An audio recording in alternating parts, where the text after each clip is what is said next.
Hi friends, మీకు ఈ video నచ్చితే లైక్ చేయండి, సబ్స్క్రైబ్ చేయండి. కార్తీక్ దగ్గరికి వెళ్ళి ఇంకా మించిపోయింది ఏమీ లేదు, మీరు మీ తాతయ్య వాళ్ళ ఇంటికి వెళ్ళిపోండి బాబు అని చెప్పేసి అంటూ ఉంటుంది.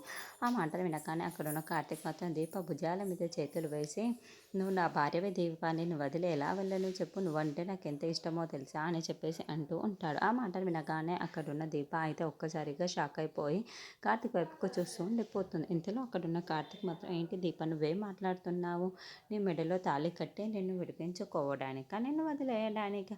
అలా ఏమీ కాదు, నేను ఎప్పటికీ వదిలిపెట్టానని చెప్పేసి అంటూ ఉంటాడు. ఆ మాటలు వినగానే దీప కార్తీక్ని చూస్తూ ఉండిపోతుంది.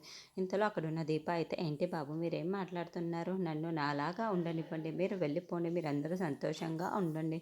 ఇప్పటికే మీరు నా వల్ల ఎన్నో అవమానాలు పొందుతున్నారు, అలా ఎప్పటికీ జరగకూడదు, ఇక చాలు జరిగింది. మీరు మీ తాతయ్య వాళ్ళ ఇంటికి వెళ్ళిపోండి బాబు, నేను చెప్పేది కాస్త వినండి బాబు అని చెప్పేసి అంటూ ఉంటుంది. ఇప్పుడు మీరు ఈ జాబ్ రిజైన్ చేసేశారు కదా, ఇది కానీ మీ అమ్మకి తెలిసి ఎంత బాధపడతారో తెలుసా, మీరు గుర్తుపెట్టుకోండి బాబు అని చెప్పేసి అంటుంది. ఇంతలో అక్కడ ఉన్న కార్తీక్ మాత్రం, నాకు తెలుసు దీప, మా అమ్మ ఇప్పుడు ఎంత బాధపడుతుందో, కానీ నేను ఏం చేశానని చెప్పు, వాళ్ళే రీజన్ చేసి వెళ్ళిపోమన్నారు, అందుకే అలా వచ్చేసానే తప్ప నాకేమీ రీజన్ చేయాలని లేదు దీప అని చెప్పేసి అంటాడు. ఇంతలో అక్కడున్న దీప మాత్రం, నేను చెప్పేది కాస్త వినండి, మీరు వెళ్ళిపోండి, నన్ను వదిలేసి వెళ్ళిపోండి అని చెప్పేసి అంటూ ఉంటుంది. ఇంతలో అక్కడున్న కార్తీక్ మాత్రం చాలా గట్టిగా అరుస్తూ ఉంటాడు.